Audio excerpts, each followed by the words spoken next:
రామ్టాక్కి తిరిగి స్వాగతం. రాహుల్ గాంధీ పార్లమెంటు సమావేశాలు జరిగేటప్పుడు అది అత్యంత కీలక బిల్లులు సమావేశంలో చర్చకు వచ్చేటప్పుడు వీటిని వదిలిపెట్టి జర్మనీ ఎందుకు వెళ్ళాడు? ఇది ప్రతి వాళ్ళకు కూడా డౌట్ వచ్చేటువంటి విషయం. ఎందుకంటే ఇప్పుడు ఉదాహరణకి మొన్న రామ్జీ బిల్లు మరి మొన్న పాస్ అయింది. మరి ఎల్ఓపిగా ఆయన బాధ్యత ఉంది, వాటిని గట్టిగా వ్యతిరేకించాలి, వాళ్ళ పార్టీ తరఫున గట్టిగా వ్యతిరేకించి మాట్లాడాల్సినటువంటి బాధ్యత ఆయనకు ఉంది. అయినా వదిలిపెట్టి వెళ్ళిపోయాడు. వదిలిపెట్టి వెళ్ళిపోవటంలోనే కాదు, అక్కడ వారం రోజులు 19 నుంచి 25 వరకు ఉన్నాడు. ఈ మొత్తం దీంట్లో అసలు ఎవరిని కలిశాడు ఏంటి అని చూసినప్పుడు ఎన్నో పేరు, నా దగ్గర లిస్ట్ ఉంది మొత్తం. ఆ లిస్టు మొత్తం చదివితే మీకు కన్ఫ్యూషన్ వస్తుంది. ఉదాహరణకు ఒక్క పేరు చెప్తాను, కోర్నీలియా వాల్. ఈవిడెవరు అంటే అక్కడ ఎందుకు చెప్పానంటే అది ఆ హెరిటేజ్ స్కూల్ ఆఫ్ గవర్నెన్స్ దానికి సంబంధించిన ఆవిడ. మరి ఈవిడ మరి సెంట్రల్ యూరోపియన్ యూనివర్సిటీ బోర్డులో కూడా సభ్యురాలు. దానికంత డబ్బులు ఎక్కడి నుంచి వస్తున్నాయి? జార్జ్ సోరోస్ నుంచి వస్తున్నాయి. అట్లా ఇంకొక పేరు చెప్తా మీకు, డాక్టర్ డేనియల్ ష్వార్జర్ డీర్. అంటే ఇతనికి చాలా పోస్టులు ఉన్నాయి. ఎందుకు నేను అంటే చాలా ఉన్నాయి నా దగ్గర పేర్లు, ఆ జర్మన్ నేమ్స్ ఎక్కువ భాగం. ఎందుకు నేను చెప్తున్నానంటే ఇదంతా కూడా కామన్ ఫీచర్ ఏంటి, ఇంతమందిని కలిశాడు కదా, ఇందులో కామన్ ఫీచర్ ఏంటనేది చూసినప్పుడు ఒకటి కనపడుతుంది. ఏంటంటే వీళ్ళల్లో భారత ప్రభుత్వం నిషేధించిన సంస్థలు ఉన్నాయి. ఉదాహరణకి ఓపెన్ సొసైటీ ఫౌండేషన్ ఉంది, భారత ప్రభుత్వం నిషేధించింది దాన్ని. ఇక్కడ దీనికోసం ఎఫ్సిఎన్ఆర్ రిస్ట్రిక్షన్స్ పెట్టిన సంస్థలు ఉన్నాయి. మోడీ వ్యతిరేక, భారత వ్యతిరేక వ్యాఖ్యానాలు చేసే సంస్థలు ఉన్నాయి, కాశ్మీర్కి వ్యతిరేకంగా ఇంకా చాలా.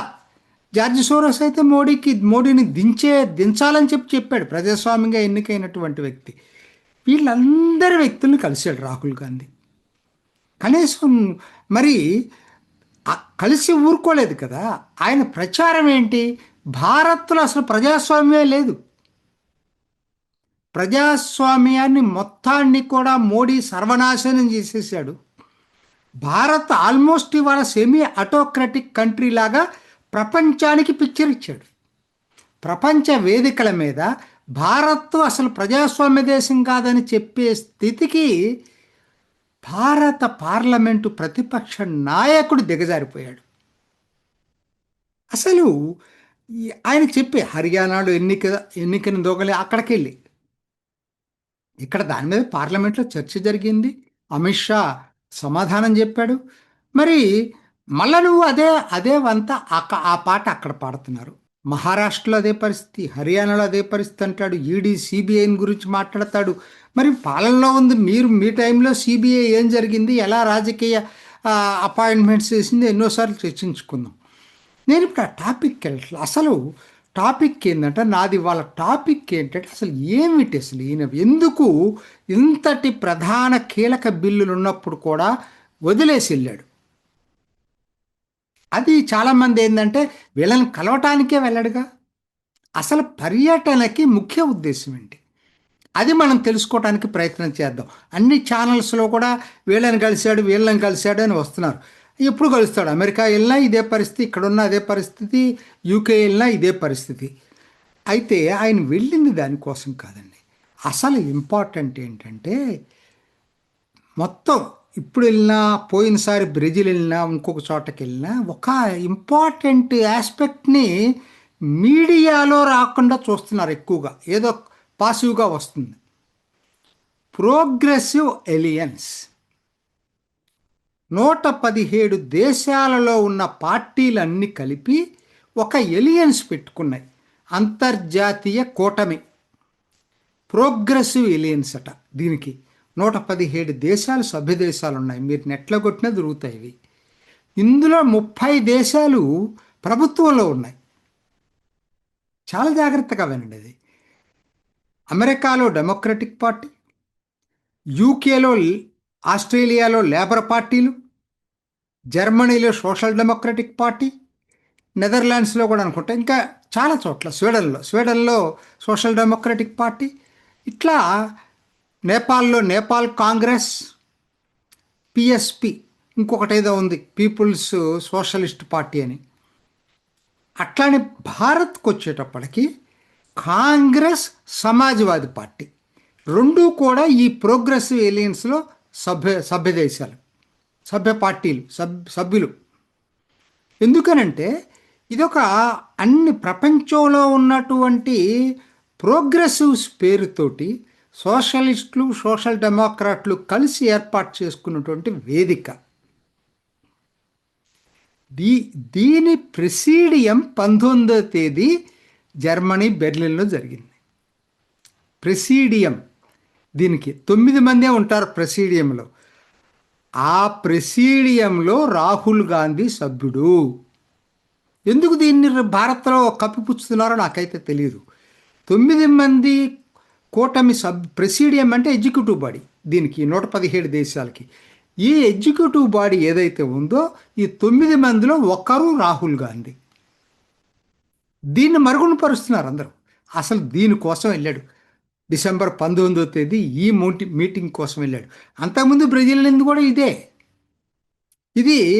దీనికి ఒక బోర్డు ఉంది, 117 దేశాలు కలిపి ఒక సంస్థ, ఒక ఇది ఉంటుంది, కన్వెన్షను, స్టీరింగ్ కమిటీ అంటారు.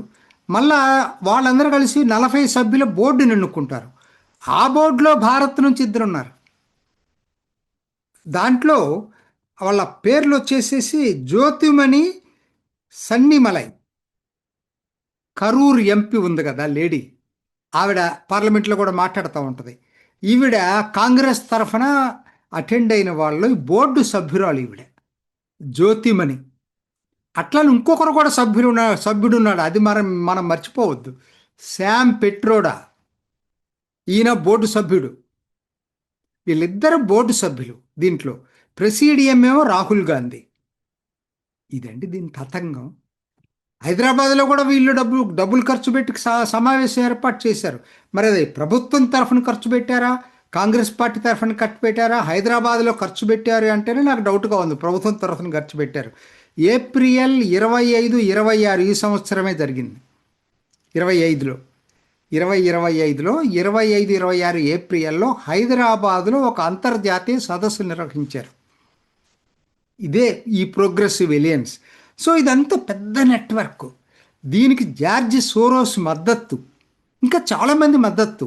వీళ్ళందరూ అంతర్జాతీయ వేదికలండి. ఈ వేదికల్లో రాహుల్ గాంధీ భారత్కి ప్రతినిధి. ఈ వేదికల్లో రాహుల్ గాంధీ భారత్లో ప్రజాస్వామ్యం లేదని చెప్తా ఉన్నాడు. అంటే భారత్ పరువు తీయటమే కాకుండా, భారత్ ప్రజాస్వామ్య దేశంగా లేదు ప్రస్తుతం అని చెప్పటమే కాకుండా, ఒక అంతర్జాతీయ మద్దతు కూడగట్టడానికి రాహుల్ గాంధీ ఈ పని చేస్తున్నాడు అనేది అనిపిస్తూ ఉంది. ఇప్పుడు నాకు గుర్తుంది, మీకు అందరూ తెలుసు, అంతర్జాతీయంగా కొమింటరన్ అని ఉండేది కమ్యూనిస్టులకి ఒకనాడు. ఆ కొమింటరన్ లాంటిదే ఇది ఒక సంస్థ, సోషలిస్టు, సోషల్ డెమోక్రటిక్ పార్టీలతో కలిపి. ఎందుకంటే ఆయనకు అలవాటే, వాళ్ళకి MOU 2008లో చైనా కమ్యూనిస్ట్ పార్టీతో చేసుకున్నారు. ఇప్పుడు ఈ ప్రోగ్రెసివ్ ఎలియన్స్లో కీలక భాగస్వామిగా చేరారు. ప్రెసిడియంలో సభ్యుడు రాహుల్ గాంధీ. దానికోసం వెళ్ళాడు ఆయన. అక్కడికి వెళ్ళి మోడీకి వ్యతిరేకంగా, భారత్కు వ్యతిరేకంగా, భారత్లో ప్రజాస్వామ్యం లేదని మాట్లాడటానికి వెళ్ళాడు. మరి ఇదే వ్యక్తి ప్రోగ్రెసివ్ ఎలియన్స్, ఇదే కూటమి అంతకుముందు కాశ్మీర్ విషయంలో రకరకాల తీర్మానాలు చేసింది. కాశ్మీరు ఆక్యుపేషన్లో ఉందని, కాశ్మీర్కి సెల్ఫ్ డిటర్మినేషన్ కావాలని తీర్మానాలు చేసిందే. వాటిని వ్యతిరేకిస్తూ రాహుల్ గాంధీ వాళ్ళకి చెప్పాడా, మీరు తీర్మానాన్ని విత్డ్రా చేసుకోమని చెప్పి? అప్పుడు నేను ఒప్పుకుంటాను. మీరు వెళ్ళటం వలన ఉపయోగం ఉంది భారత్ కని ఒప్పుకుంటాను. సో ఏమిటి అసలు ఈ టైప్ ఏంటి? అమెరికా వెళ్ళింది కుడితేనండి. ఎల్హాన్ ఒమర్ని కలిశాడంటే, పచ్చి భారత వ్యతిరేకి ఎల్హాన్ ఒమర్ని 4 కూర్చోబెట్టుకొని మాట్లాడుకున్నాడు కదా. దాంట్లోకి ప్రవాస భారతీయులు, భారతీయ ఆరిజిన్స్ ఉన్న రో ఖన్నా లాంటి వాళ్ళు వచ్చారు. కానీ ఈవెంట్ ఎందుకు పిలిచారు దానికనంటే కారణం ఇది ప్రోగ్రెసివ్ ఎలియన్స్లో భాగం.